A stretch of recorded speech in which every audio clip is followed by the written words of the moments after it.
السلام عليكم ورحمة الله وبركاته. إن الحمد لله والصلاة والسلام على من لا نبي بعده وبعد. فأعوذ بالله من الشيطان الرجيم. بسم الله الرحمن الرحيم. قاتلوهم يعذبهم الله بأيديكم. صدق الله مولانا العظيم. আল্লাহ তাআলার দরবারে লাখো কোটি শুকরিয়া যে আল্লাহ সুবহানাহু ওয়া তাআলা আমাদেরকে ক্লাসে আসার তৌফিক দান করেছেন। আজকের ক্লাসে আলোচনার বিষয়বস্তু বলেছিলাম যে গজওয়াতুল হিন্দ আসলে এটা কি, এটার প্রেক্ষাপট কি, আর গজওয়াতুল হিন্দ সম্পর্কে আমাদের অনেকেরই কোনো ধারণা নেই। আবার কেউ কেউ শুধু এতটুকু জানি যে গজওয়াতুল হিন্দ মানে হিন্দুস্তানে একটা যুদ্ধ হবে, বাস শেষ, এতটুকুই। কেউ একদম জানিই না, আবার কেউ জানলে আংশিক যে গজওয়াতুল হিন্দ এটা আসলে হিন্দুস্তানে যুদ্ধ হবে, বাস। অথচ এটা বিষয়টা এরকম না। আমরা গজওয়াতুল হিন্দের আলোচনা করব দুই পর্বে। আজকে আলোচনা হবে ইনশাআল্লাহ, যদিও বা বলছিলাম গত মঙ্গলবারে আলোচনা হবে, কিন্তু আমার বাসায় এখানে অনেক সমস্যা থাকার কারণে, যেখানে ভাড়া আছে এখানে অনেক সমস্যা থাকার কারণে মূলত আলোচনা করা হয়নি, বা গত মঙ্গলবারে ক্লাস হয়নি। ইনশাআল্লাহ আগামী সপ্তাহ থেকে ক্লাস নিয়মিত হবে, সপ্তাহে 2 দিন। এই জন্য মঙ্গলবার থেকে ক্লাস হবে ইনশাআল্লাহ তাআলা। আল্লাহ তাআলা তৌফিক দিক। আপনারাও দোয়া করবেন যেন আল্লাহ তাআলা এই বিভিন্ন চারিদিক থেকে বালা মুসিবতগুলো যেন আল্লাহ তাআলা হটায় নেন। তো দুই পর্বে আমরা আলোচনা করব। গজওয়াতুল হিন্দ, হিন্দুস্তানের যুদ্ধ। গজওয়াতুল হিন্দ এটা হলো আরবি শব্দ এবং কি হাদিসের শব্দ। এটা আল্লাহ রাসূল সাল্লাল্লাহু আলাইহি ওয়াসাল্লাম হাদিসের মধ্যে গজওয়াতুল হিন্দ এই শব্দটাকে ব্যবহার করছেন। তো গজওয়াতুল হিন্দ এর বাংলা হলো হিন্দুস্তানের যুদ্ধ বা হিন্দুস্তানের জিহাদ। এখন এই যে হিন্দুস্তানের মানুষেরা বা উপমহাদেশের মুসলমানরা দুই ভাগে বিভক্ত। এখানকার অধিকাংশ মানুষরাই হলো ঘুমন্ত, যারা দিন সম্পর্কে একদম বিমুখ। নিজেদের পরিবার পরিজন ভবিষ্যৎ ভোগ বিলাসিতা এগুলো নিয়েই মানুষ ব্যস্ত। এটা হলো এক শ্রেণীর মানুষ। এদেরকে, এরা সত্য এবং বাস্তবতা সম্পর্কে ঘুমিয়ে আছে। আবার আমরা তাদেরকে শিক্ষিত মনে করি, তাদেরকে আবার বুদ্ধিজীবী মনে করি, তাদেরকে মুক্তমানা মনে করি। অথচ এটা আসলে এরা বুদ্ধিজীবী না, বরং এরা কুবুদ্ধিজীবী। এরা দিনহীন প্রতিবন্ধী এবং নিজেদের ধর্ম থেকে বিচ্ছিন্ন হয়ে উদ্ভট বা বিভিন্ন ধরনের কথাবার্তা বলে আমাদের ইমানগুলোকে নষ্ট করতে চায়, আমাদের ইমানকে দুর্বল করতে চায়। এরা আসলে, অনেকে বলা হয় যে এরা নাস্তিক, আসলে এরা নাস্তিক না, এরা হচ্ছে ইসলাম বিদ্বেষী। যদি নাস্তিক হয়ে যেত তাহলে তো সে সব ধর্মকে অস্বীকার করতো, কিন্তু বর্তমান যুগের নাস্তিকেরা কোনো নাস্তিক না, এরা হলো ইসলাম বিদ্বেষী। এদের চুলকানি শুধুমাত্র ইসলাম নিয়ে, অন্য কোনো ধর্ম নিয়ে না। এরা দেখবেন হিন্দুদের বিরুদ্ধে কোনো কথা বলে না, খ্রিস্টানদের বিরুদ্ধে কোনো কথা বলে না, ইহুদিদের বিরুদ্ধে কোনো কথা বলে না। কেন? তারা তো টাকা আসতেছে সব ওই জায়গা থেকে। কারণ এরা তো নাস্তিক না, এরা হলো ইসলাম বিদ্বেষী, সহজ ভাষায়। তাহলে এদেরকে নাস্তিক বলা যাবে না, বা নাস্তিক বলা উচিত না। নাস্তিক হলো তারাই যারা কোনো ধর্মকেই বিশ্বাস করে না। এবং আমাদের এই সমস্ত মানুষদের কারণে, আমাদের এই ঘুমন্ত মানুষদের কারণে মূলত আমাদের এই আযাব গজব, আজকে অনাবৃষ্টি, এত রোদ, এত তাপ, এগুলো আমাদের গুনাহের কারণেই আসতেছে। এটা হলো এক ধরনের। আরেক ধরনের হলো যারা তাওহীদপন্থী ধর্মপ্রাণ মুসলমান, যারা হকপন্থী উলামায়ে কেরাম এবং একনিষ্ঠ মুজাহিদিনরা, যারা আল্লাহ তাআলার রাস্তায় জিহাদ করেন। এটা হলো আরেক দল, যাদেরকে বলা হয় হিজবুল্লাহ। আল্লাহ তাআলার সৈনিক, তারা আল্লাহ তাআলার দল। হাদিসের মধ্যে এদেরকে গুরাবা বলা হয়েছে, হাদিসের মধ্যে এদেরকে গুরাবা মানে অপরিচিত, এবং তাদেরকে আল্লাহ রাসূল সাল্লাল্লাহু আলাইহি ওয়াসাল্লাম সুসংবাদ দিয়েছেন। যাই হোক, গজওয়াতুল হিন্দ, এই গজওয়া শব্দটা রাসূলুল্লাহ সাল্লাল্লাহু আলাইহি সাল্লামের যুগে যে জিহাদ হইতো, এই জিহাদটাকে দুই ভাগে ভাগ করা যায়। এক ধরনের জিহাদকে বলা হইতো গজওয়া, আরেক ধরনের জিহাদকে বলা হইতো সারিয়া। আবার বলছি, এক ধরনের জিহাদকে বলা হইতো গজওয়া, আরেক ধরনের জিহাদকে বলা হইতো সারিয়া। গজওয়া কাকে বলা হয়? গজওয়া বলা হয় যে যুদ্ধের মধ্যে, যে জিহাদের মধ্যে সরাসরি রাসূলুল্লাহ সাল্লাল্লাহু আলাইহি ওয়াসাল্লাম শরীক ছিলেন, ওই যুদ্ধকে বলা হয় গজওয়া। আর যেই যুদ্ধের মধ্যে রাসূলুল্লাহ সাল্লাল্লাহু আলাইহি ওয়াসাল্লাম সশরীরে ছিলেন না, কিন্তু সাহাবীদেরকে আল্লাহ রাসূল ওই যুদ্ধে পাঠিয়ে দিয়েছেন অন্য কোনো সর্দার অন্য কাউকে সর্দার বানিয়ে বা অন্য কাউকে সেনাপতি বানিয়ে পাঠিয়ে দিয়েছেন, ওই যুদ্ধগুলোকে বলা হয় সারিয়া। তাহলে গাজওয়া বলা হয় যে যুদ্ধের মধ্যে সরাসরি রাসূলুল্লাহ উপস্থিত ছিলেন, আর সারিয়া বলা হয় যে যুদ্ধের মধ্যে সরাসরি রাসূলুল্লাহ উপস্থিত ছিলেন না, বরং উনি অন্য কাউকে সেনাপতি বানিয়ে পাঠিয়েছেন। এখন প্রশ্ন হলো যে আমরা যে গজওয়াতুল হিন্দ, হিন্দুস্তানে যুদ্ধ হবে, এখনো তো যুদ্ধ হয়নি, তাহলে এই যুদ্ধ তো রাসূল সাল্লাল্লাহু আলাইহি ওয়াসাল্লাম উপস্থিত থাকবেন না, তাহলে এই যুদ্ধকে কেন গজওয়া বলা হয়?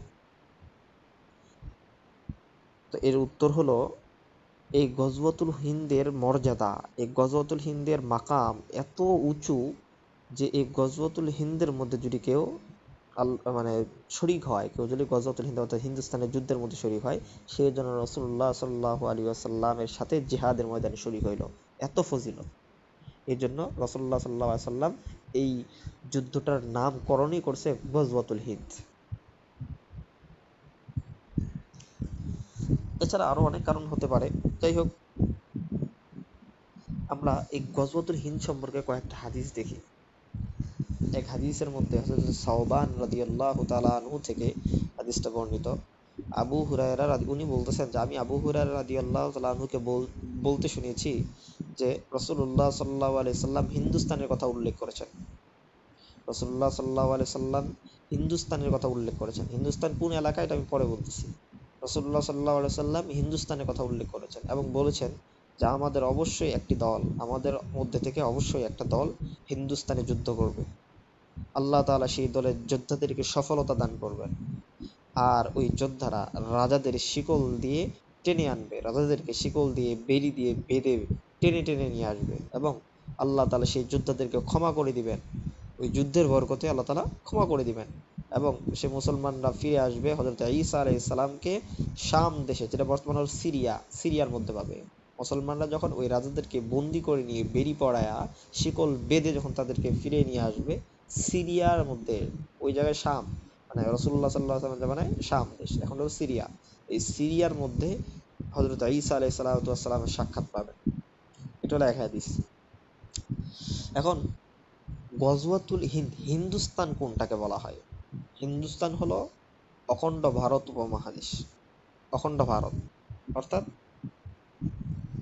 খোরাসানের কিছু অংশ, পাকিস্তান, ভারত, বাংলাদেশ, বার্মা, শ্রীলঙ্কা, এই ৬টা দেশকে বলা হয় হিন্দুস্তান। আবার বলতেছি, খোরাসানের কিছু অংশ, পাকিস্তান, ভারত, বাংলাদেশ, বার্মা, শ্রীলঙ্কা, এই ৬টা দেশ মিলে গঠিত হলো হিন্দুস্তান, যেটা রাসূলুল্লাহ সাল্লাল্লাহু আলাইহি সাল্লামের যুগে ছিল। তা আমাদের কতটা আমরা মানে ধন্য মনে করি নিজেদেরকে যে রাসূলুল্লাহ সাল্লাল্লাহু আলাইহি ওয়াসাল্লাম যে যুদ্ধের ভবিষ্যৎবাণী করে গেছেন, অন্য কোনো যুদ্ধের ব্যাপারে কিন্তু বলেনি, বলেনি যে প্রথম যুদ্ধ হবে, প্রথম বিশ্বযুদ্ধ হবে, বলেনি যে দ্বিতীয় বিশ্বযুদ্ধ হবে, এটাই, এগুলো কিন্তু কোনোটাই ভবিষ্যৎবাণী করে যায়নি আল্লাহ রাসূল। কিন্তু স্পষ্ট নাম নিয়ে গেছে যে গজওয়াতুল হিন্দ হবে, হিন্দুস্তানে যুদ্ধ সংগঠিত হবে, এবং ওই যুদ্ধের মধ্যে যারা মুজাহিদ থাকবে আল্লাহ তাদেরকে সফলতা দান করবেন, এবং তারা বিজয় লাভ করে রাজাদেরকে বেড়ি দিয়ে শিকল দিয়ে বেঁধে সিরিয়ার মধ্যে নিয়ে যাবে, সেখানে হযরত ঈসা আলাইহিস সালাতু ওয়াস সালামের সাক্ষাৎ পাবেন। এরপর আরো ফজিলত সামনে হাদিসের মধ্যে আমরা বলবো। এখন শুধু দেখেন কতটা গর্বের বিষয় যে আল্লাহ রাসূলের জবান মোবারক দিয়ে উচ্চারিত নাম হিন্দুস্তান, এই হিন্দুস্তানের মধ্যে আমাদের জন্ম। এই হিন্দুস্তানে আল্লাহ তাআলা আমাদেরকে জন্ম দিয়েছেন, আল্লাহ তাআলা এখানে আমাদেরকে নিয়ে আসার তৌফিক দিয়েছে, এটা কত বড় সৌভাগ্যের বিষয়, একটু চিন্তা করে দেখেন। তো এই যুদ্ধটা কাদের মধ্যে হবে? এই যুদ্ধটা হবে মুশরিকদের সাথে, মুসলমানদের সাথে মুশরিকদের, মূর্তি পূজারীদের। এক দলে থাকবে মুসলমানরা, আরেক দলে থাকবে পৌত্তলিক মূর্তি পূজারীরা, এদের মধ্যে যুদ্ধ হবে, মুসলমান আর হিন্দুদের মধ্যে না। এখন প্রশ্ন হতে পারে যে হিন্দুদের মধ্যে না, কারণ হিন্দুরাই তো মূর্তি পূজা করে। আসলে হিন্দু বলতে মুসলমান, বৌদ্ধ, এই হিন্দুস্তানে যারাই থাকে তাদেরকে হিন্দু বলা হয়। যেমন আমি একটা উদাহরণ দিই, বাংলাদেশের মানুষদেরকে কি বলা হয়? বাঙালি বা বঙ্গীয়, তাই না? আমাদের কি বাঙালি কি আর একটা ধর্ম? না, বরং আমরা বাংলাদেশে বসবাস করি, এই জন্য আমাদেরকে বাঙালি বলা হয়। কেউ, যেমন আমি দিনাজপুরে বসবাস করি, আমাকে যদি কেউ দিনাজপুরি বলে, তাহলে এটা কি দিনাজপুরি আলাদা কোনো ধর্ম? না, বরং জায়গা অনুপাতে নিসবত করা হয়, জায়গা অনুপাতে মানুষকে ওই নামে ডাকা হতে পারে। তো এই জন্য যারা হিন্দুস্তানে বসবাস করে তাদেরকে বলা হয় হিন্দু। যেহেতু আমরাও হিন্দুস্তানে বসবাস করি, তাহলে আমাদেরকেও হিন্দু বললে কোনো সমস্যা নেই। তাহলে এখন বাংলাদেশে যে সমস্ত এবং ভারতে যে হিন্দুগুলো বসবাস করতেছে, যাদেরকে আমরা হিন্দু বলে জানি, ওদের ধর্ম তাহলে কি? ওরাও জানে যে ওদের ধর্ম হলো সনাতন ধর্ম। ওদের ধর্মের নাম হলো কি? সনাতন ধর্ম বা সনাতনী ধর্ম। যেমন আমাদের ধর্ম ইসলাম, তাই না? তো ওদের ধর্ম হলো সনাতনী ধর্ম। বাকি যেহেতু ওরা হিন্দুস্তানে, ওদের ভারতের উপমহাদেশের মধ্যে সব থেকে বেশি বসবাস করে হিন্দুরা, এই জন্য তাদের সনাতনীরা, এই জন্য তাদের নাম হয়ে গেছে হিন্দু। এখন আমরা প্রচলন হয়ে গেছে যে ওরা হিন্দু, তাই না? অথচ পারিভাষিক সংজ্ঞার দিক থেকে বা আবিধানিক সংজ্ঞার দিক থেকে আমরা কিন্তু সবাই হিন্দু। আমরা সকলেই হিন্দু, যে আমরা হিন্দুস্তানে বসবাস করি এই হিসেবে। আচ্ছা, তাহলে যুদ্ধের হবে কার মধ্যে? মুশরিকদের মধ্যে। যারা আল্লাহ তাআলার সাথে শিরিক করে ওরা একদল, আর যারা আল্লাহ তাআলার একত্ববাদের সাক্ষ্য দেয় এরা একদল। দুই দল হবে। এখন আমরা হাদিস দেখি, কয়েকটা হাদিস দেখি। এক নম্বর হাদিস, হযরত আবু হুরায়রা রাদিয়াল্লাহু তাআলা বলছেন যে আল্লাহ রাসূল সাল্লাল্লাহু আলাইহি ওয়াসাল্লাম আমাদের থেকে হিন্দুস্তানে যুদ্ধ করার ব্যাপারে বায়াত নিয়েছেন, আমাদেরকে ওয়াদা করাইছেন। আল্লাহ রসুল সাল্লাল্লাহু আলাইহি ওয়াসাল্লাম 1450 বছর আগে, 1450 বছর পার হয়ে গেছে, ওই সময় আল্লাহ রসুল সাহাবীদের থেকে বায়াত নিছেন, অঙ্গীকার নিছেন, ওয়াদা নিছেন যে তোমরা আমাকে ওয়াদা দাও, তোমাদের হায়াত যদি মানে ওই গজওয়াতুল হিন্দ পর্যন্ত থাকে তাহলে তোমরা হিন্দুস্তানে যুদ্ধ করবা। চিন্তা করে দেখেন। এবং আবু হুরায়রা রাদিয়াল্লাহু তাআলা বলতেছেন যে আমি যদি এই যুদ্ধের নাগাল পাই, আমি যদি এই যুদ্ধের নাগাল পেয়ে যাই, তাহলে আমি আমার জীবনের সব সম্পদ ব্যয় করে দিয়ে হলেও যদি আমি ওই যুদ্ধের মধ্যে শরীক হব। যদি আমি নিহত হই তাহলে আমি শ্রেষ্ঠ শহীদদের অন্তর্ভুক্ত হব। আর যদি আমি গাজী হয়ে ফিরে আসি তাহলে আমি জাহান্নাম থেকে মুক্তিপ্রাপ্ত আবু হুরায়রা হয়ে যাব। সুবহানাল্লাহ। নাসাই শরীফের মধ্যে হাদিসটা আসছে। চিন্তা করে দেখেন উনি কি বলতেছেন, যদি আমি যুদ্ধ হয়ে যাই, যুদ্ধে নিহত হয়ে যাই, তাহলে তো আমি শ্রেষ্ঠ শহীদের অন্তর্ভুক্ত হব। আর যদি ফিরে আসি তাহলে আমি জাহান্নাম থেকে মুক্তিপ্রাপ্ত আবু হুরায়রা হয়ে যাব। কত ফজিলতের কথা, চিন্তা করে দেখেন। এরপর আবু হুরায়রা রাদিয়াল্লাহু তাআলা আনহু আরেকটা হাদিসের মধ্যে বলতেছেন যে রাসূলুল্লাহ সাল্লাল্লাহু আলাইহি ওয়াসাল্লাম হিন্দুস্তানের কথা উল্লেখ করে বলেছেন, যে হাদিসটা আমরা আগে বললাম ওইটাই। অন্য হাদিসের মধ্যে আবু হুরায়রা রাদিয়াল্লাহু তাআলা বলতেছেন যে আমি যদি এই গজওয়া পেতাম, আমি যদি গজওয়াতুল হিন্দ পেতাম, তাহলে আমার নতুন পুরাতন সকল সামগ্রী আমি বিক্রি করে দিতাম। বিক্রি করে দিয়ে হলেও আমি ওই যুদ্ধের মধ্যে অংশগ্রহণ করতাম। যখন আল্লাহ তাআলা আমাদেরকে সফলতা দান করতেন আর আমরা ফিরতাম, তখন আমি একজন মুক্ত আবু হুরায়রা হতাম। আর আমরা যখন সিরিয়ার মধ্যে পৌঁছে যাইতাম, তখন ঈসা আলাইহিস সালামকে পাবার গর্ব নিয়ে আমরা ফিরতাম। সিরিয়ার মধ্যে ঈসা আলাইহিস সালামের সাক্ষাৎ পাইতাম আমরা। তো উনি বলতেছেন, ইয়া রাসূলুল্লাহ, আমার খুবই ইচ্ছা হয় আমি যেন ঈসা আলাইহিস সালামের নিকটবর্তী হতে পারতাম। আমি যেন, আমি যদি ঈসা আলাইহিস সালামের নিকটবর্তী হতে পারতাম, খুব আফসোস লাগে আমার। তো আমি এটা রাসূল সাল্লাল্লাহু আলাইহি সাল্লাম, উনি আবু হুরায়রা রাদিয়াল্লাহু আনহু বলতেছেন, ইয়া রাসূলুল্লাহ, আমি যদি ওনার নিকটবর্তী হইতে পারতাম, আমার হায়াত যদি আল্লাহ তাআলা ওই পর্যন্ত বাড়ায় দিতেন, তাহলে আমি ঈসা আলাইহিস সালামের সাক্ষাৎ পেতাম। আর ঈসা আলাইহিস সালামকে গিয়ে বলতাম যে হে ঈসা আলাইহিস সালাম, আমি হলাম মুহাম্মদ সাল্লাল্লাহু আলাইহি সাল্লামের একজন সাহাবী। তো এই হাদিস বর্ণনাকারী বলতেছেন, তো এই কথা শুনে রাসূলুল্লাহ সাল্লাল্লাহু আলাইহি সাল্লাম মুচকি হাসলেন। মুচকি হাসে বলতেছেন যে আবু হুরায়রা, খুবই কঠিন সেই যুদ্ধ হবে, খুবই কঠিন সেই যুদ্ধ হবে। ওই অবস্থা, ওই পরিস্থিতি বড়ই ভয়াবহ থাকবে। চিন্তা করে দেখেন। এরপরে হযরত সাফওয়ান ইবনু উমরু রাদিয়াল্লাহু তাআলা আনহু উনি বলতেছেন, কিছু লোক, রাসূলুল্লাহ সাল্লাল্লাহু আলাইহি সাল্লাম বলেছেন যে আমার উম্মতের মধ্যে থেকে একদল লোক যারা হিন্দুস্তানের সাথে, হিন্দুদের সাথে, পৌত্তলিকদের সাথে যুদ্ধ করবে।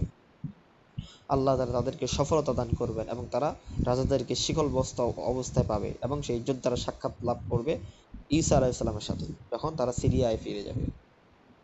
তো এই যে এতগুলো হাদিস আমরা দেখলাম, এই হাদিসগুলোর মধ্যে কি বোঝা যায়? রাসূলুল্লাহ সাল্লাল্লাহু আলাইহি ওয়াসাল্লাম সরাসরি গজওয়াতুল হিন্দের ভবিষ্যৎবাণী করে গেছেন, যেটা রাসূলের অন্যতম একটা মুআজিজা ছিল। রাসূলুল্লাহ ভবিষ্যৎবাণী করে গেছেন, এটা রাসূলের অন্যতম একটা কি ছিল? মুআজিজা ছিল। আর আমরা সেই মুআজিজার একটা জায়গার মধ্যে অবস্থান করতেছি। সুবহানাল্লাহ, কত সৌভাগ্যের বিষয় আমাদের। রাসূলুল্লাহ সাল্লাল্লাহু আলাইহি ওয়াসাল্লাম অন্য আরেকটা হাদিসের মধ্যে বলতেছেন, আমার উম্মতের মধ্যে দুইটা এমন দল আছে আল্লাহ তাআলা যাদেরকে জাহান্নাম থেকে নিরাপদ করে দিয়েছেন। চিন্তা করে দেখেন, দুইটা এমন দল আল্লাহ তাআলা যাদেরকে জাহান্নাম থেকে নিরাপদ করেছেন, আর জাহান্নামে যাবে না। একটা দল হলো যারা হিন্দুস্তানে যুদ্ধ করবে মুসলমানদের পক্ষ নিয়ে, আর আরেকটা দল হলো যারা ঈসা ইবনে মারিয়াম অর্থাৎ ঈসা আলাইহিস সালামের সঙ্গী হবে। এই দুইটা দল, এটাও নাসাই শরীফের মধ্যে আসছে। এই দুইটা দলকে আল্লাহ তাআলা কি দিয়েছেন?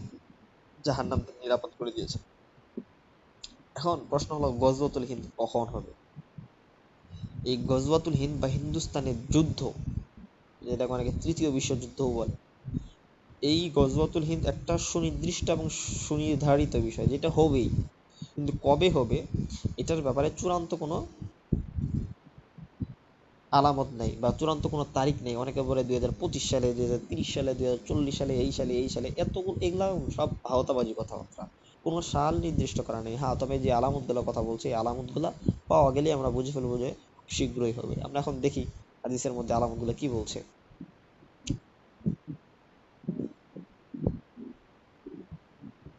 প্রথমত হলো, সমস্ত ভারত উপমহাদেশ নিয়ে আমরা অনেকে আবার বলে থাকি কি, এটা একটা জিনিস বলে, অনেকে বলে যে গজওয়াতুল হিন্দ নাকি হয়ে গেছে।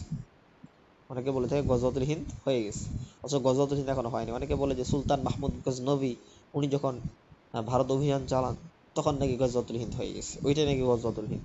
আবার অনেকে বলে যে আহ, আরেকজনের কথা আমার সঠিক মনে আসতেছে না, তারা যখন আসছে উনিও ভারত উপমহাদেশে আসলে ইসলাম বিজয় করছে।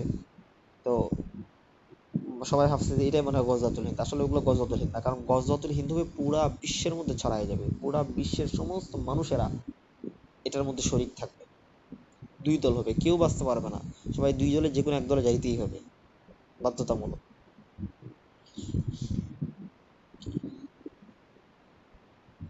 যেহেতু ভারত উপমহাদেশের মধ্যে কখনোই একযোগে মুসলমান এবং হিন্দুদের মধ্যে কোনো যুদ্ধ হয়নি, তাই বুঝে নিতে হবে আমাদের এখনো ইসলাম বিজয় হয় নাই, এখনো গজওয়াতুল হিন্দ হয় নাই। কারণ রাসূলুল্লাহ সাল্লাল্লাহু আলাইহি ওয়াসাল্লাম ভবিষ্যৎবাণী দিয়েছেন গজওয়াতুল হিন্দ হইলে মুসলমানরা বিজয় লাভ করবে এবং পুরা পৃথিবীতে ইসলামের পতাকা করবে।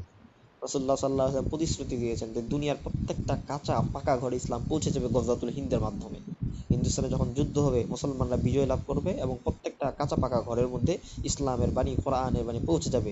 পুরা পৃথিবীতে কোরআনের খেলাফত, আল্লাহ তাআলার বিধান, আল্লাহ তাআলার আইন প্রণয়ন হবে, আল্লাহ তাআলার আইন বাস্তবায়ন হবে পুরা পৃথিবীর মধ্যে। এবং ইমাম মাহদী আলাইহিস সালাতু ওয়াস সালাম ও ঈসা আলাইহিস সালাম পুরা পৃথিবীতে, পুরো দুনিয়ার সমস্ত তাগুতদেরকে পরাজিত করে তার ইসলামের পতাকা উড্ডয়ন করবেন। কিন্তু এখনো তো পুরো পৃথিবীতে ইসলামের খেলাফত কায়েম হয়নি, এবং ভারত উপমহাদেশের প্রত্যেকটা ঘরে ঘরে কালিমার দাওয়াত পৌঁছে যাবে। হিন্দুরা পরাজিত হবে, কিন্তু এখন দেখেন ভারতের মধ্যে কি হিন্দুরা পরাজিত হয়েছে না হিন্দুরাই সংখ্যাগরিষ্ঠ? তারাই তো সংখ্যাগরিষ্ঠ। তো এই জন্য বোঝা যাচ্ছে যে এখনো গজওয়াতুল হিন্দ হয়নি, ইনশাআল্লাহ গজওয়াতুল হিন্দ হবে। এরপরে রাসূলুল্লাহ সাল্লাল্লাহু আলাইহি ওয়াসাল্লাম যে হাদিসের মধ্যে বললেন যে দুইটা দল জাহান্নাম থেকে পরিত্রাণ পাবে, জাহান্নাম থেকে নাজাত পাবে। একদল হলো যারা ইমাম মাহদী আলাইহিস সালামের সাথে ভারতে যুদ্ধ করবে, আরেক দল হলো যারা আরেক দল হলো যারা শামের মধ্যে ঈসা আলাইহিস সালামের সঙ্গী হবে। এই দুই দল। তাহলে বোঝা যাচ্ছে এই দুই দল পাশাপাশি, মানে গজওয়াতুল হিন্দ হবে, হিন্দুস্তানে যুদ্ধ হবে, যুদ্ধ হওয়ার পর রাজাদেরকে ধরে বেঁধে এদেরকে নিয়ে যাওয়া হবে কোথায়? সিরিয়ার মধ্যে। সিরিয়ার মধ্যে সেখানে ঈসা আলাইহিস সালামের সাক্ষাৎ পাওয়া যাবে। তাহলে ইমাম মাহদী আলাইহিস সালামের পরপরই ঈসা আলাইহিস সালাম আসবেন, বোঝা যাচ্ছে এই দ্বারা। এখন বলেন, যদি ইমাম মাহদী আলাইহিস সালাম যদি গজওয়াতুল হিন্দ হয়েই যাইতো তাহলে কি ঈসা আলাইহিস সালাম আসতো না? অবশ্যই আসতো। কিন্তু ঈসা আলাইহিস সালাম কি এখন পর্যন্ত আসছে? আসে নাই। তার মানে বোঝা যাচ্ছে এখনো গজওয়াতুল হিন্দ সংগঠিত হয়নি, বরং হবে ইনশাআল্লাহ তাআলা। হযরত নওয়াজ ইবনে সামান রাদিয়াল্লাহু তাআলা আনহু বলতেছেন যে ঈসা আলাইহিস সালাতু ওয়াস সালাম দামেস্কের পূর্ব দিকে, দামেস্ক শহরের পূর্ব দিকে সাদা মিনারের নিকট অবতরণ করবেন। তিনি হালকা হলুদ রঙের কাপড় পরিধান করবেন এবং ওই দুইজন ফেরেশতার কাঁধে ভর করে তিনি নামবেন। তিনি যখন তিনি মাথা নিচু করে নামবেন তখন তার চোখ দিয়ে পানি টপকে টপকে পড়বে, মাথা উঁচু করলেও তার চোখ দিয়ে পানি টপকে টপকে পড়বে। যে পানির ফোঁটাগুলো মুক্তার মতো, রূপার মতো চকচক এবং স্বচ্ছ। এবং উনার নিঃশ্বাসের বাতাস, উনার কার্বন ডাই অক্সাইড যেটা ছাড়বে, উনার নিঃশ্বাসের বাতাস যে কাফেরদেরকে ছুবে, স্পর্শ করবে, সেই কাফেরই সাথে সাথে মারা যাবে। তার নিঃশ্বাসের বাতাস এত বিষাক্ত হবে ঈসা আলাইহিস সালামের, যে কাফেরদের শরীরে লাগার সাথে সাথে সেই কাফের মারা যাবে। এবং ওনার নিঃশ্বাসের বাতাস কত দূর যাবে, হাদিসের মধ্যে আসছে উনি যতদূর ওনার চোখ দেখতে পারবে, ওনার চোখের দৃষ্টি যতদূর যাবে ততদূর ওনার নিঃশ্বাসের বাতাস যাবে। এবং ঈসা আলাইহিস সালাতু ওয়াস সালাম দাজ্জালকে বাবে লুদের নিকটে পাবে। ঈসা আলাইহিস সালাম দাজ্জালকে বাবে লুদ, লুদ নামক দরজার নিকটে পাবে এবং সেখানেই ঈসা আলাইহিস সালাম দাজ্জালকে হত্যা করবে।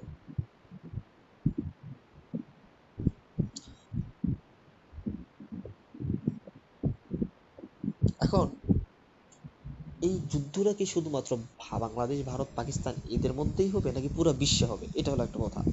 তো হিন্দুস্তানের এই যুদ্ধটা সর্বদলীয় যুদ্ধ হবে এবং দীর্ঘস্থায়ী যুদ্ধ হবে। এই যুদ্ধ কখনো মানে দুই একদিনে শেষ হয়ে যাবে এরকম কিছু না। এই যুদ্ধটা পুরা পৃথিবীর মধ্যে ছড়ায় যাবে যুদ্ধের প্রতিক্রিয়া। এবং এই যুদ্ধের মধ্যে ভারত, পাকিস্তান, আফগানিস্তান, বাংলাদেশ, মায়ানমার, শ্রীলঙ্কা এগুলা তো থাকবেই, এদের মধ্যেই তো যুদ্ধ হবে। বাকি বিদেশি শক্তি হিসেবে চীন, রাশিয়া, আমেরিকা যারা আছে সকলেই থাকবে, যে যাকে সাপোর্ট করে সে তার দলে থাকবে। তবে এখানে একটা জিনিস বুঝে রাখতে হবে, আপনারা ভাবতে পারেন যে হয়তো বা সবাই মানে কেউ কেউ বাংলাদেশকে মনে সাপোর্ট করবে এরকমটা, বা কেউ কেউ মানে পাকিস্তানকে আফগানিস্তানকে সাপোর্ট করবে এরকম না। যত বাতিল আছে সব বাতিল এক হয়ে যাবে, মুসলমানরা সব এক হয়ে যাবে। তবে ভাবতেছেন যে মুসলমানরা যেহেতু এক হয়ে যাবে তার মানে আমিও থাকতে পারবো এখানের মধ্যে, এতটা সহজ না। আল্লাহ রসুল কেন বললেন যে খুবই কঠিন ওই ভয়ানক যুদ্ধ হবে? আপনি ভাববেন যে আমি যদি এখন রাশিয়ার সাথে যোগ দিই, আমি যদি ভারতের সাথে, তাহলে তো পারমাণবিক বোমা আছে, আপনার ইমান তখন এমনি শেষ হয়ে যাবে, আমার ইমান তখন এমনি শেষ হয়ে যাবে। আমি ভাববো যে দেখেন ভারতের পারমাণবিক বোমা আছে, আপনার আমেরিকার পারমাণবিক বোমা আছে, রাশিয়ার পারমাণবিক বোমা আছে, চায়নার পারমাণবিক বোমা আছে, তাহলে একটা পারমাণবিক বোমা মারলে আমরা কই আমাদের অস্তিত্বই থাকবে না? তো কি দরকার আছে মুসলমানদের সঙ্গ নেওয়ার? জীবন বাঁচানোর জন্য আগে ভারতের সঙ্গী নেই, কারণ জীবন বাঁচানো তো ফরজ, একটা ডায়লগ আছে না আমাদের, জীবন বাঁচানো কি ফরজ। তো আমরা জীবন বাঁচানোর জন্য ভারতের পক্ষ নেই, জীবন বাঁচানোর জন্য আমেরিকার পক্ষ নেই, রাশিয়ার পক্ষ নেই, পরে যখন যুদ্ধ শেষ হয়ে যাবে তখন আবার মুসলমান হব, তখন আবার ইমান নিয়ে আসবো। এই ধারণা, এই ফিকির আমাদের মনে আসবে, আর এই ফিকির যখনই আসবে বাস শেষ, ইমান থেকে খারিজ, আর কখনো ইসলামে দাখিল করতে পারবো না, আল্লাহ তাআলা তৌফিকই দিবে না। এই যুদ্ধ শুরু হওয়ার সাথে সাথে যেখান থেকেই শুরু হোক না কেন, চাই বাংলাদেশ থেকে শুরু হোক, চাই আফগানিস্তান থেকে শুরু হোক, আর ভারত উপমহাদেশ থেকে শুরু হোক না, যেখান থেকেই শুরু হোক পুরো পৃথিবীতে, পুরো মহাবিশ্বের মধ্যে এটা ছড়ায় যাবে। পুরো পৃথিবীতে, মহাবিশ্বের ভুল বললাম, পুরো পৃথিবীতে ছড়ায় যাবে। এই যুদ্ধে অংশগ্রহণকারীরা তিন ভাগে বিভক্ত হবে। এক নম্বর ভাগ হলো যারা গণতান্ত্রিক আদর্শে আদর্শিত, যারা গণতন্ত্রকে বিশ্বাস করে, রাজতন্ত্র বিশ্বাস করে, খেলাফত বিশ্বাস করে না, গণতন্ত্র বিশ্বাস করে, যেমন পাকিস্তান, তারা গণতন্ত্রে বিশ্বাসী। যারা গণতন্ত্রের রাজতন্ত্র, সৌদি আরব, এরা রাজতন্ত্রে বিশ্বাসী। জাতীয়তাবাদ, তাগুতের তারপরে মনে করেন সন্তুষ্টির জন্য অনেকে ইসলামিক রাষ্ট্র দিয়ে নাচতেছে, যেমন ইরাক, তুরস্ক, এরা নাম দিছে মুসলমান, কিন্তু কার সন্তুষ্টির জন্য কাজ করে? তাগুতদের সন্তুষ্টির জন্য কাজ করে। এরা হবে একদল, এরা মনে করবে যে আমরা মুসলমান, এরা মনে করবে যে আমরা ইসলামের পক্ষে আছি, কিন্তু আসলে আদৌ এরা ইসলামের পক্ষে নেই। দুই নম্বর দল হবে যারা হিন্দুত্ববাদের জন্য লড়াই করবে প্রকাশ্যভাবে, এটা হলো ভারত, আমেরিকা, আরো যারা সরাসরি হিন্দুত্ববাদের জন্য লড়াই করতে প্রস্তুত আছে এরা। তিন নম্বর হলো ওই সমস্ত মুসলমান যারা ইসলামের হেফাজত করার জন্য, যারা দিনকে জিন্দা করার জন্য, ইলা কালামাতুল্লাহর জন্য, আল্লাহ তাআলার বাণী প্রত্যেকটা আনাচে কানাচে, প্রত্যেকটা ঘরে ঘরে পৌঁছায় দেওয়ার জন্য। আচ্ছা, তাগুতের বাংলা ক্লাস শেষে বলতেছি, প্রত্যেকটা আনাচে কানাচে পৌঁছে দেওয়ার জন্য যারা আল্লাহ তাআলার রাস্তায় জিহাদে লিপ্ত হবেন, এরা হবে একদল। এই তিনটা দল হবে। আর এই তিন দল বাদ দিয়ে বাকি যারা আছে সবাই এই তিন দলের যে কোনো এক দলের ছায়ায় থাকবে। এখন আপনি আমি কোন ছায়া থাকবো? আপনি আমি তো জানি না যে গজওয়াতুল হিন্দ কি জিনিস, আমরা তো জানি না যে হিন্দুস্তানে যুদ্ধ হবে, আমরা জানি না যে ভয়াবহ কতটুকু হবে। তাহলে আমরা কেমনে আমাদের সন্তানকে শিক্ষা দিব গজওয়াতুল হিন্দ সম্পর্কে?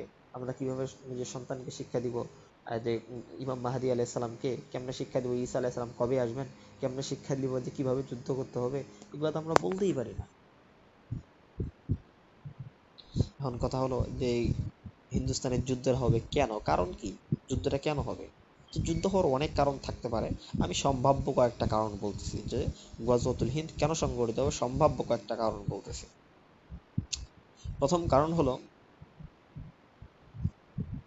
ব্রিটিশরা যখন হিন্দুস্তান শাসন করছে, ভারত উপমহাদেশ যখন ব্রিটিশরা শাসন করছে, ব্রিটিশরা শাসন করার পর ভারতকে বিভক্ত করে দিয়েছে। মুসলমানদের জন্য পূর্ব পাকিস্তান, পশ্চিম পাকিস্তান দিয়ে দিয়েছে, আর হিন্দুদের জন্য দিল কি অখণ্ড ভারত। কিন্তু যদিও বা হিন্দুদেরকে ভারত দিছে, কিন্তু সেখানেও তো কিছু মুসলমান ছিল।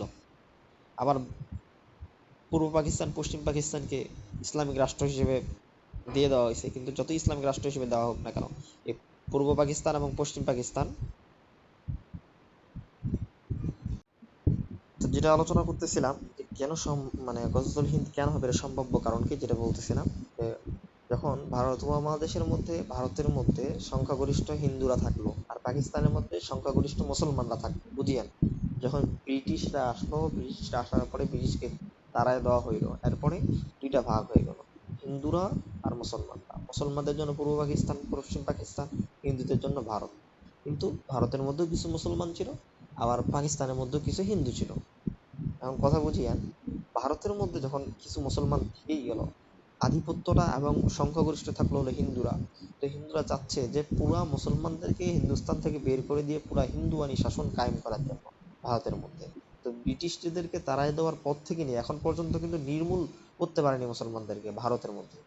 ভারতের মধ্যে এখনো কিন্তু মুসলমানদেরকে নির্মূল করতে পারেনি, বরং তারা ক্ষণে ক্ষণে, তারা প্রতিদিন, প্রতি মুহূর্ত বলা যায় যে ইসলাম কেমনে ধ্বংস করা যায়, মুসলমানদেরকে কেমনে ভারত থেকে একদম নির্মূল করা যায়, সেই চক্রান্তে তারা লিপ্ত। এবং তারা দেশ ভাগের নামে যে পাশবিক গণহত্যা চালিয়েছে, এই গণহত্যার সূত্রপাত ধরে গজওয়াতুল হিন্দ শুরু হতে পারে ইনশাআল্লাহ তাআলা।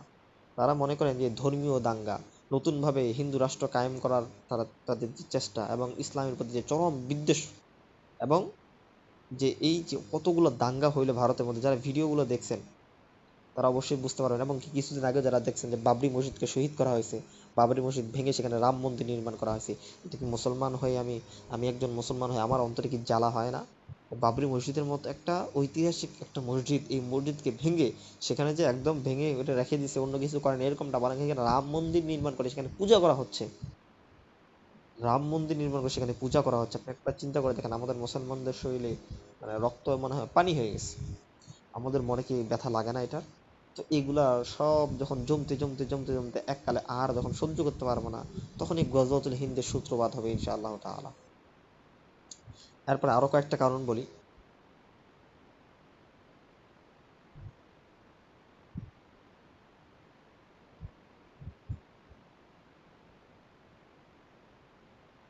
দেখেন,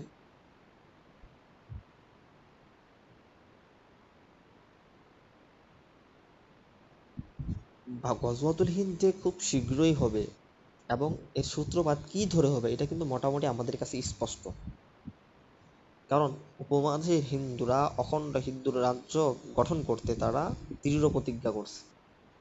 হিন্দুরা চায় যে তারা পুরা ভারত, অখণ্ড অখণ্ড ভারত উপমহাদেশে, শুধুমাত্র ভারতের মধ্যে না, বরং ভারত, আফগানিস্তান, পাকিস্তান, মায়ানমার, খোরাসানের কিছু অংশ, এই পুরা যেটা পূর্বে ভারত ছিল, ভারত বিভক্ত হওয়ার আগে যেই কয়েকটা দেশ মিলে ভারত উপমহাদেশ ছিল, এই প্রত্যেকটা দেশের মধ্যে তারা হিন্দুয়ানি শাসন কায়েম করতে চায়, শুধু যে ভারতের মধ্যে এরকমটা না।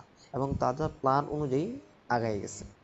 কেমন করে আগায় গেছে, এবং দেখেন তারা উপমহাদেশের মধ্যে সকল হিন্দুদেরকে সচেতন করছে তারা, এবং রাষ্ট্রের সরকারি তত্ত্বাবধানে তারা যুদ্ধের জন্য সার্বিক সমস্তভাবে প্রস্তুত হয়ে গেছে।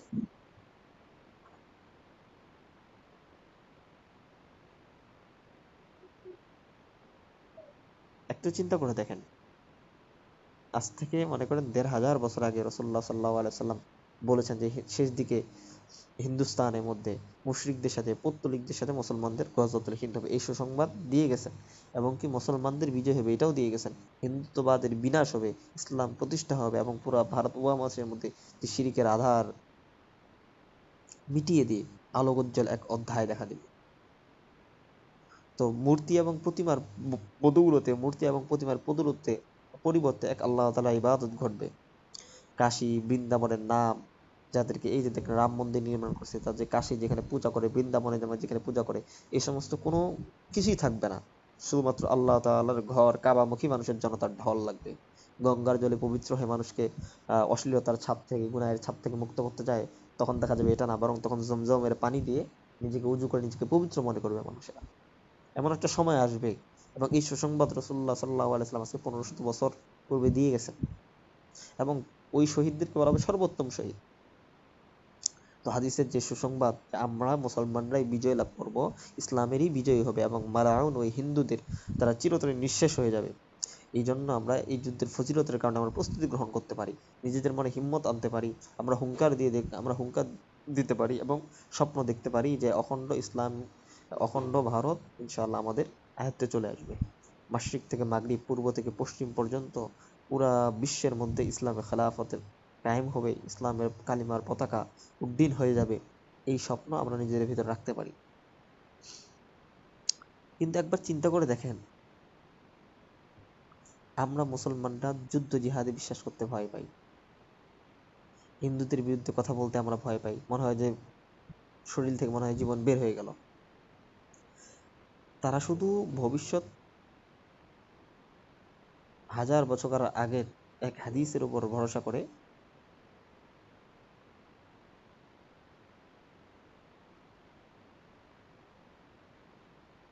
আচ্ছা, একটু খালি 1 মিনিট।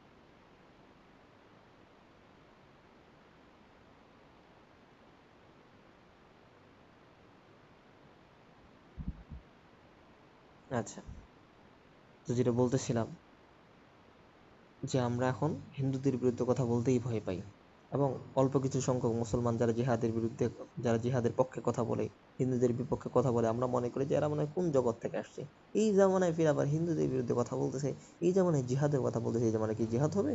জিহাদ তো 1400-1500 বছর আগে রসুল করে গেছেন, সাহাবীরা করছেন, শেষ। জিহাদ তো শেষ, আমরা কিসের জিহাদ হবে?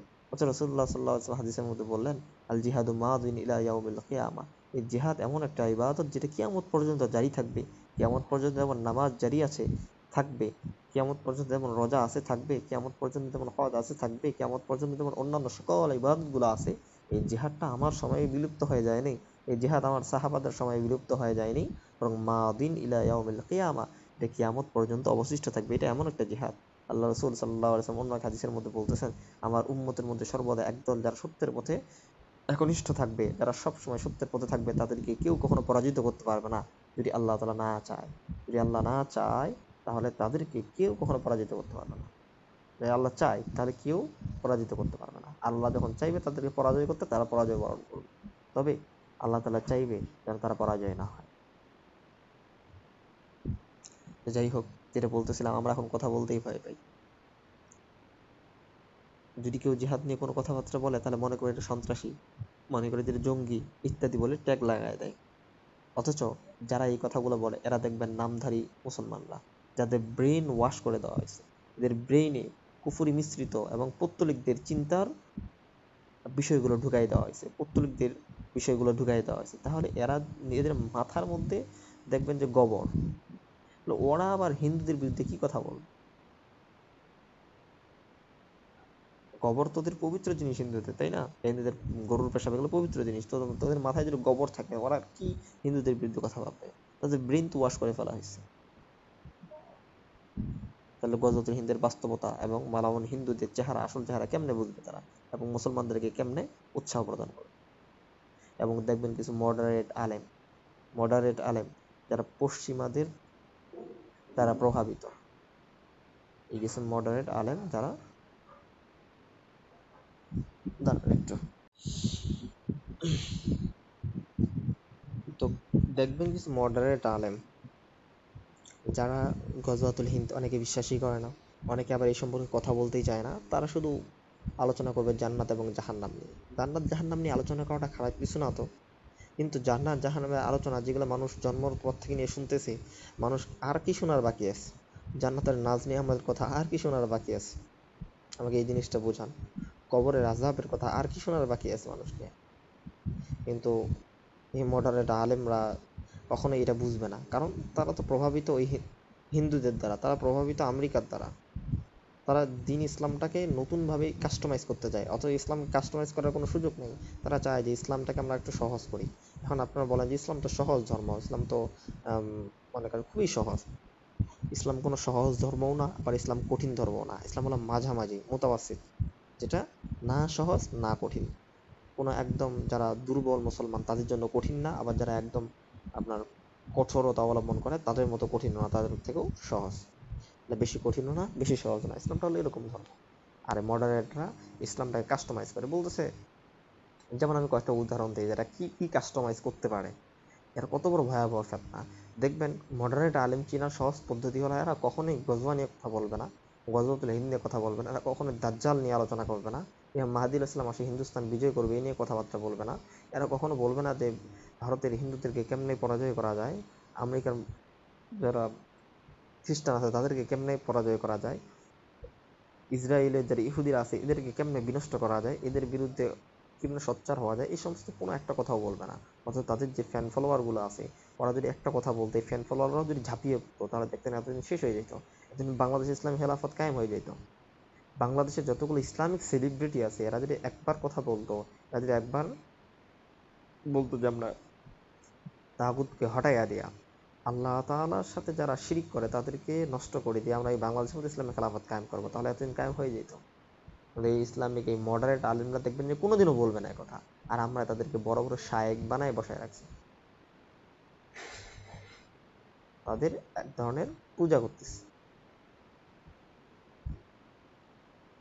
অথচ আচ্ছা যাই হোক, যারা কাস্টমাইজ কি কি কাস্টমাইজ করতেছে আমি খালি কয়েকটা জিনিস বলি। মনে করেন দেখবেন যে আগে ছিল নাশিদ, হামদ, নাচ, ইসলামিক সঙ্গীত, এটা বলতাম আমরা। এখন ইসলামিক গান, ইসলামিক কি গান বেরোইছে। দেখা যাচ্ছে আগে ইসলাম গজলগুলো কেমনে হইতো, নাশিদগুলো কেমন করে হইতো, কত সুন্দর, না ছিল কোনো বাদ্যযন্ত্র, না ছিল কোনো ব্যাকগ্রাউন্ড মানে বাজনার মিউজিক, না অন্য কিছু ছিল, বরং স্বাভাবিক আইনুদ্দিন আজাদ রহমতুল্লাহের গজলগুলো শুনিয়েন, কোনো ব্যাকগ্রাউন্ড মিউজিক নেই, তারপরে কি মায়াবী কি কণ্ঠ, আলহামদুলিল্লাহ সুবহানাল্লাহ। আর চিন্তা করে দেখেন, আর বর্তমান যেগুলো বের হচ্ছে এরা গান যেহেতু মানে পিছনে ব্যাকগ্রাউন্ড লাগায় রাখতে পারতেছে, গান ঢোল বাজনা রাখতে, আমরা রাখলে সমস্যা হবে, তাই না?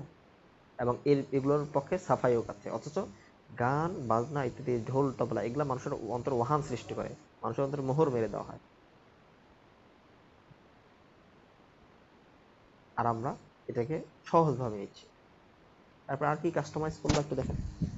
আগে দেখা যেত মানুষেরা এই কৌতুক বা নাটক বা ফিল্ম এগুলো করতো বিধর্মীরা, এখন দেখা যাচ্ছে ইসলামিক নাটক করতেছে। তো মানুষ যেহেতু নাটক দেখতেইছে তাই একটু ইসলামিক নাটক করি আমরা, তাহলে মানুষ গুনাহের কাছ থেকে হেফাজত করি ইসলামিক নাটক, যেহেতু ইসলামিক নাটক দেখা ফের কে জায়েজ করলো ভাই, ইসলামিক নাটক দেখা এটা কে জায়েজ করলো? আজব জগতে বসবাস করছি আমরা। মানুষ মনে করে যে এখানে মেয়ে না থাকলেই মনে হয় নাটকটা জায়েজ হয়ে গেলো, ছেলেরা আছে ছেলেরা নাটক করলো ইসলামিক নাটক, কার্টুন, বলছি ইসলামিক কার্টুন, ইসলামিক ফির আবার কার্টুন হয় নাকি? আজব জগতে বাস করছি। কার্টুন বানাইতো যেখানে হারাম সেখানে ইসলামিক কার্টুন হয় কেমনে? মানে কি, আমরা কি কোন জগতে বসবাস করতেছি দেখবেন, চিন্তা করে দেখেন আমাদের কিভাবে আমাদের ইসলাম ধ্বংস করার জন্য এই মডারেট আলেমরা সব থেকে বড় ক্ষতি করছে আমাদের ইসলামে। রাসূলুল্লাহ সাল্লাল্লাহু আলাইহি ওয়াসাল্লামের জামানায় সব থেকে বড় কাফেরদের থেকে ক্ষতি করছে হলো মুনাফিকরা। রসুলের পিছনে নামাজ পড়তো, রসুলের সাথে জিহাদের ময়দানে যাইতো মাঝে মাঝে, কিন্তু আবার মুসলমানদের সব কথাগুলো কাফেরদেরকে বলে দিত। এরা সব থেকে ইসলামের ক্ষতি করছে। আজকে এই যুগের মডারেট আলেমরা এরা দেখা যাবে যে বলা হচ্ছে জিহাদের কথা, এরা বলবে যে জিহাদের ওই শর্ত পাওয়া যায়নি, জিহাদের ওই শর্ত পাওয়া যায়নি, জিহাদের ওই শর্ত পাওয়া যায়নি, যার জন্য জিহাদ করা যাবে না। জিহাদের কথা শুনলে গা শরীর চুলকানো শুরু করে দেয়। তো যে জিহাদটা ইসলামের অন্যতম একটা রোকন, আল্লাহর পথে জিহাদ করা, জিহাদ ফিসাবিলিল্লাহ, যেটা বললে গায়ে চুলকানি শুরু করে দেয়। এই যে আজকে হামাস যুদ্ধ করতেছে ইসরায়েলের বিপক্ষে, দেখছেন না কিছু সাহেব ফেসবুকের মধ্যে কি তোলপাল করে দিছে না, ইসরায়েল কেন হামাস কেন ইসরায়েলের বিরুদ্ধে যুদ্ধ করবে, হামাসের তো যুদ্ধ করার মতো কোনো সামর্থ্যই নেই, না আছে বন্দুক, না আছে পারমাণবিক বোমা, না আছে রাডার, না আছে ড্রোন, না আছে কিছু, তাহলে কেমনে হামাস ইসরায়েলের বিরুদ্ধে যুদ্ধ করবে? হামাসের বিরুদ্ধে ফতোয়া দিয়ে দিল হামাসরা, মানে খারেজি, হামাসরা খারেজি, কারণ খারেজির স্বভাব হলো তারা কথায় কথায় যে কারোর সাথে যুদ্ধ বাধায় দেয়। এরা ইসলাম থেকে বহিষ্কার, খারিজিরা, এরা ইসলামের অন্তর্ভুক্ত না, ওদেরকে পুরাই খারিজি বানাই দিল, পুরাই মুশরিক বানাই দিল। চিন্তা করে দেখেন আপনি, যারা আল্লাহ তাআলার আছে জিহাদ ফিসাবিলিল্লাহ বলতে তাদেরকে খারিজি মুশরিক বানাই দিচ্ছে। কি বলবেন আপনি, এখানে চিন্তা করে দেখেন কতটুকু চুলকানি এদের জিহাদের কথা শুনলে, শুনতেই পারে না, বলতে এই যুগে আবার জিহাদ, ঘোমটা দিয়া বড় দেখবেন মাথার মধ্যে একটা ঘোমটা দিয়ে দিবে, বাস কিবা শুরু করবে, বিশাল বড় শায়েক হয়ে বসে আছে। তো আমরা তাদেরকে শায়েক মানতেছি, আমরা তাদের পূজা করতেছি। আপনারা একবার কল্পনা করে দেখেন, একবার চিন্তা করে দেখেন, আমরা মানে কি অবস্থার মধ্যে, কি পরিস্থিতির মধ্যে আসে। অনেক সময় অনেক কথা মন দিয়ে মুখ দিয়ে বের হতে চায়, কিন্তু শুধু বলা সম্ভব হয় না, অনেক কিছুই কষ্ট লাগে। এবং বললে অনেকে বলতে পারে হুজুর খালি সবারই ভুল ধরে বেড়ায়, সবাইকে খালি খারাপ বলে। আসলে সবার ভুল ধরা বা খারাপ বলা কোনো জিনিস না। আপনি দেখেন হক্কানি আলেমদের দিকে তাকায় দেখেন, আর এই সমস্ত মডারের আলেমগুলোর দিকে তাকায় দেখেন। আল্লাহ হেফাজত করুক।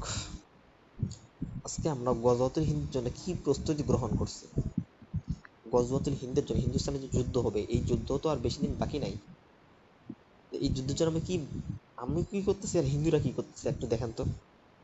আজকে পুরা ভারতে মুসলমান বিরোধী যুদ্ধের দামামা বাজিয়ে দিচ্ছে হিন্দুরা, মুসলমানদের বিরুদ্ধে যুদ্ধের দামামা বাজিয়ে দিয়েছে। তারা এরকম করে বলতেছে, তারা স্লোগান দিচ্ছে যে जो ना बोले श्री राम भेज दो उसको कब्रिस्तान, जो ना बोले श्री राम भेज दो उसको कब्रिस्तान, যে শ্রীরাম বলবে না তাকে কবরস্থানে পাঠিয়ে দাও। প্রকাশ্যে এভাবে স্লোগান দিচ্ছে। এবং একবার চিন্তা করে দেখেন, এই গুজরাটের কসাই মোদি পুরা মানে এই উপমহাদেশের মধ্যে হিন্দু রাষ্ট্র কায়েম করার জন্য সে পরিপূর্ণভাবে নেতৃত্ব দিচ্ছে। আজকে গরু খাওয়ার কারণে ভারতের মধ্যে একজন মুসলমানকে হত্যা করা হইল। শ্রীরাম না বলতে চাওয়ায় একজন মুসলমান ছাত্রীকে ধর্ষণ করে তাকে হত্যা করা হইল। আজকে পুরা ভারতের মধ্যে শিবসেনারা রাষ্ট্রীয় ক্ষমতায় বসে আছে। ইহুদিদের অন্যতম মিত্র হলো ইসকন। ইহুদিদের সব থেকে বড় মিত্র হলো ইসকন। আজকে ইসকন পুরা বাংলাদেশের দায়িত্ব নিয়ে বসে আছে। ইসকন যাদেরকে আপনারা দেখতেছেন, এরা তো হিন্দু ঠিক আছে, কিন্তু সব থেকে বড় ইহুদিদের এরা বন্ধু। এই হিন্দুরা বাংলাদেশ সামলানোর কাজ নিচ্ছে এই ইসকন। এবং বাংলাদেশ প্রশাসনকে যে হিন্দু করবে এটার কাজ ইতিমধ্যে তারা সম্পন্ন করে ফেলছে। বাংলাদেশের পুরো প্রশাসনকে তারা হিন্দু বানায় ফেলছে।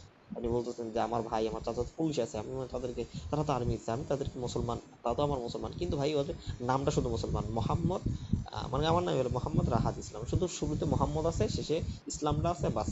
খালি এই নামটা ইসলামের, বাকি ভিতরে কোনো ইসলাম আমার ভিতরে নেই। যে সমস্ত প্রশাসন দেখেন একটাও ইসলামের গণ্ডিতে আমার মনে হয় না পড়ে।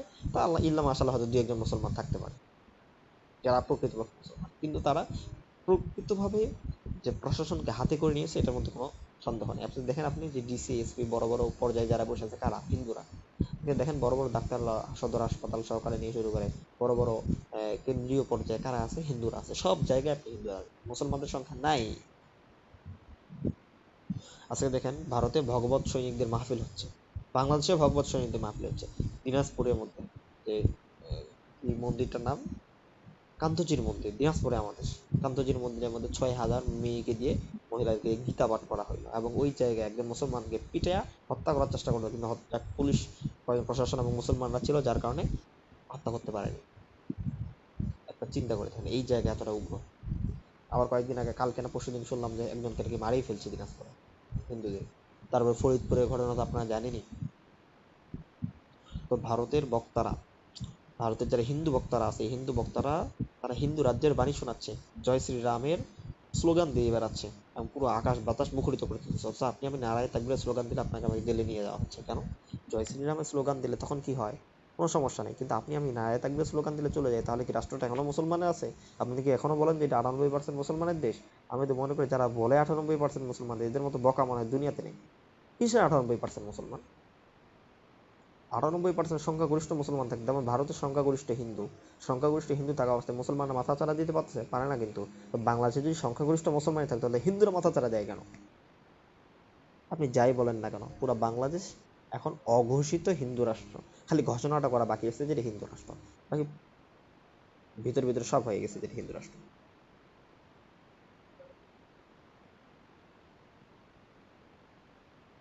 একবার চিন্তা করে দেখেন, আপনি যে ভিডিওগুলো আপনারা দেখতেছেন হিন্দুস্তানের, ভিডিওগুলো দেখতেন প্রত্যেকটা স্কুলের ছাত্রছাত্রীদেরকে তারা গজওয়াতুল হিন্দের যুদ্ধের জন্য প্রশিক্ষণ দিচ্ছে। তারাও তো জানে যে হিন্দুস্তানে যুদ্ধ হবে, তারা এই যুদ্ধের জন্য কি করতেছে, প্রশিক্ষণ করতে ছোট ছোট বাচ্চাদের রাইফেল চালানো শেখাচ্ছে, লাঠি চালানো শেখাচ্ছে, তরবারি চালানো শেখাচ্ছে।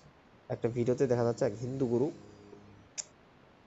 অখণ্ড ভারত কায়েম করার জন্য, পুরা পৃথিবীতে ভারতের শাসন কায়েম করার জন্য, হিন্দুত্বের শাসন কায়েম করার জন্য তারা প্রত্যেকটা ঘরে ঘরে হাতিয়ার রাখার কথা বলতেছে একজন হিন্দু পণ্ডিত।